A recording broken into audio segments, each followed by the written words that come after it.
اس عظیم سلطان سے پوچھا گیا کہ آپ مصر، شام، لبنان کے سلطان ہیں، پر آپ کو کبھی مسکراتے نہیں دیکھا، اس کی وجہ کیا ہے؟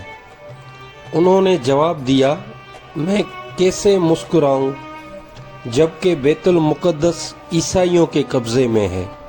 نجومیوں نے جب انہیں بتایا کہ اگر آپ نے بیت المقدس فتح کرنے کی کوشش کی تو آپ کی ایک آنکھ ضائع ہو سکتی ہے، تو اس جری سلطان نے جواب دیا کہ تم میری ایک آنکھ کی بات کرتے ہو، میں اللہ کی قسم کھا کے کہتا ہوں کہ میں بیت المقدس کی طرف پیش قدمی کروں گا، پھر بے شک مجھے بیت المقدس میں اندھا ہو کے ہی داخل ہونا پڑے۔ اور تاریخ گواہ ہے کہ وہ سلطان ایک دن بیت المقدس میں فاتح بن کے داخل ہوتا ہے اور شہر میں اللہ اکبر کی گونج پیدا ہوتی ہے۔ اس دلیر فاتح بیت المقدس کو تاریخ سلطان صلاح الدین ایوبی کے نام سے جانتی ہے، جس نے مسلمان کے کھوئے ہوئے وقار قبلہ اول کو آزاد کروا کر نہ صرف امت مسلمہ پر احسان کیا بلکہ یروشلم کے لوگوں کو ظلم اور جبر سے نجات دلوائی۔ سلطان کا پورا نام الناصر صلاح الدین بن یوسف بن ایوب تھا، جو تاریخ کے ایک عظیم فاتح حکمرانوں کے ناموں میں سر فہرست تھا۔ سلطان صلاح الدین کی پیدائش سن 1138 عیسوی میں عراق کے شہر تکریت میں ہوئی، جو دارالحکومت بغداد سے 160 کلومیٹر شمال میں بسا ایک چھوٹا سا قصبہ تھا۔ صلاح الدین نسل کے اعتبار سے ایک کرد تھے، جو ہمیشہ سے ایک بہادر قوم تھی۔ انہوں نے اپنی سیاسی زندگی کی شروعات ایک فوجی افسر کی حیثیت سے کی۔ وہ نور الدین زنگی کے لشکر میں شامل تھے۔ جب نور الدین زنگی نے مصر فتح کیا تو اس فاتح لشکر کے امیر صلاح الدین کے چچا شیرکھو تھے۔ اس جنگ میں صلاح الدین نے جو بہادری اور جرأت مندی کا مظاہرہ کیا، اس کے بعد سے ہی وہ منظر عام پر آ گئے اور لوگوں نے یہ بھانپ لیا کہ صلاح الدین غیر معمولی حکمت عملی اور مقصد رکھنے والا شخص ہے۔ لہذا صلاح الدین کے چچا کے انتقال کے بعد نور الدین زنگی نے انہیں مصر کا حاکم بنا دیا، صلیبی سازشوں کو اور حملوں کو اپنی دانش مندی سے ناکام بنایا۔ پھر نور الدین زنگی کے انتقال کے بعد صلاح الدین سلطان بن گئے۔ سلطان صلاح الدین نہایت ہی سخی، فیاض، اعتدال پسند اور بردبار انسان تھے۔ ان کی شخصیت اتنی عظیم تھی کہ اس وقت کے عیسائی حکمران اور امیر بھی ان کو عزت کی نظر سے دیکھتے تھے، اور آج بھی اہل یورپ انہیں احترام کی نگاہ سے دیکھتا ہے۔ صلاح الدین کے دل میں جہاد کا جذبہ کوٹ کوٹ کے بھرا تھا۔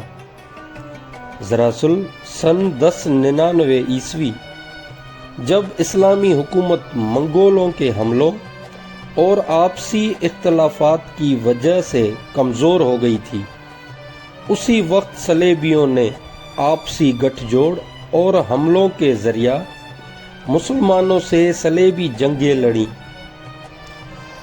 اور ساری یورپی طاقت یروشلم کو فتح کرنے آ گئی۔ لہذا اس جنگ میں صلیبیوں کو فتح حاصل ہوئی اور ان کے جنگ جو یروشلم میں داخل ہو گئے۔ انہوں نے بے شمار مسلمان اور یہودیوں کا قتل عام کیا، جو نہایت ہی دردناک تھا۔ یہ اسلامی خلافت کے جاہو جلال پر کالی ضرب تھا۔ اب 88 سال گزر چکے تھے مسلمان صلاح الدین کے لشکر لیڈرشپ میں تھے۔ صلاح الدین کے دل میں بیت المقدس کو واپس لینے کی خواہش اول دن سے ہی تھی، مگر صلاح الدین نے صلیبیوں کے لیڈر رینالڈ سے 4 سال کے لیے صلح کر لی تھی، جس کا مقصد دونوں ریاستوں کا امن و امان تھا۔ لیکن حالت یہ تھی کہ صلیبی اندر ہی اندر سازشیں کرتے اور مسلم علاقوں پر حملہ کرتے تھے، نیز مسلمانوں کے تجارتی اور مذہبی قافلوں کو لوٹ لیا کرتے تھے۔ رینالڈ ایک بدبخت شخص تھا جو کہ حضرت محمد صلی اللہ علیہ وآلہ وسلم کی شان میں گستاخی کرتا تھا، لہذا سلطان نے اسے اپنے ہاتھوں سے قتل کرنے کی قسم کھائی تھی۔ سن 1186 عیسوی جب رینالڈ نے مسیحی سرداروں کو اور کمانڈروں کے ساتھ مل کر حجاز پہ حملہ کر دیا تو یہ بات بھی افشاں ہوئی کہ وہ مدینہ منورہ پہ بھی حملہ کرنا چاہتا ہے۔ پھر کیا تھا؟ صلاح الدین فوراً اپنی فوج سمیت صلیبی لشکر کے تعاقب میں نکل پڑے اور آخرکار حطین کے مقام پر دونوں فوج آمنے سامنے آ گئی۔ یہ تاریخ کی ایک خوفناک جنگ تھی۔ صلاح الدین نے جنگی حربے کے طور پر زمین پہ ایک ایسا مادہ ڈلوایا جو آتش گیر تھی، جس سے آگ بھڑک اٹھی۔ اس جنگ میں 30,000 سے بھی زیادہ صلیبی جنگجو ہلاک ہوئے۔ رینالڈ کو گرفتار کر لیا گیا اور اپنی قسم کے مطابق اس گستاخ کا سر صلاح الدین نے خود اپنے ہاتھوں سے قلم کیا۔ اس فیصلہ کن جنگ کے بعد مسیحی دنیا میں صلاح الدین کا خوف اور دہشت پھیل گیا۔ اہل یورپ یہ اندازہ ہو گیا کہ اب ان کا سامنا ایک عظیم ترین لیڈر سے ہے جو اپنے مقصد کو پورا کرنے کے لیے جوش و خروش کے ساتھ قابلیت بھی رکھتا ہے۔ حطین کے بعد اب وہ وقت آ چکا تھا جب قبلہ اول کو آزاد کروایا جائے، لہذا صلاح الدین نے تمام مسلم ریاستوں کو جہاد کی دعوت دی اور فوجی امداد طلب کی۔ اس وقت اسلام ریاست میں 3 بڑے خلفاء موجود تھے، لیکن انہوں نے ایوبیوں کی اس جنگ میں مدد کرنے سے انکار کر دیا، مگر بے باک اور شیردل صلاح الدین تنے تنہا اپنی فوج لے کر یروشلم فتح کرنے نکل پڑا۔ یورپ کے بادشاہوں نے حالات کو دیکھتے ہوئے انگلستان اور فرانس سے درجنوں لشکر بھیجے، گویا پورا یورپی لشکر یروشلم کی طرف بڑھ رہا تھا۔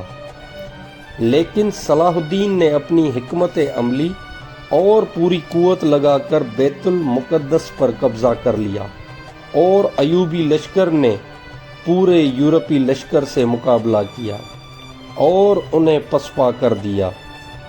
جس دن بیت المقدس فتح ہوا وہ ہفتہ کا دن تھا، لہذا صلاح الدین نے اتوار کو چرچ کھلے رکھنے کی ہدایت دی۔ مسیح مورخ صلاح الدین کی اس فراخ دلی کی بہت تعریف کرتے ہیں۔ غرض یہ کہ صلیبی فوج نے ہتھیار ڈال دیے، لیکن صلاح الدین نے شہری آبادی پہ وہ ظلم نہ کیے جو صلیبیوں نے اس شہر پہ قبضے کے وقت مسلمانوں پر کیے تھے۔ صلاح الدین کی یہی سخاوت اور رحم دلی اس تاریخ کا ایک عظیم لیڈر بنا دیتی ہے۔ پھر صلاح الدین بیت المقدس میں داخل ہوا، مسجد کی صاف صفائی کروائی گئی اور پھر میناروں سے اذانوں کی آوازیں بلند ہوئیں۔ یہ آوازیں اہل یورپ کے کلیسائیوں میں گونجی اور یہ اعلان تھا کہ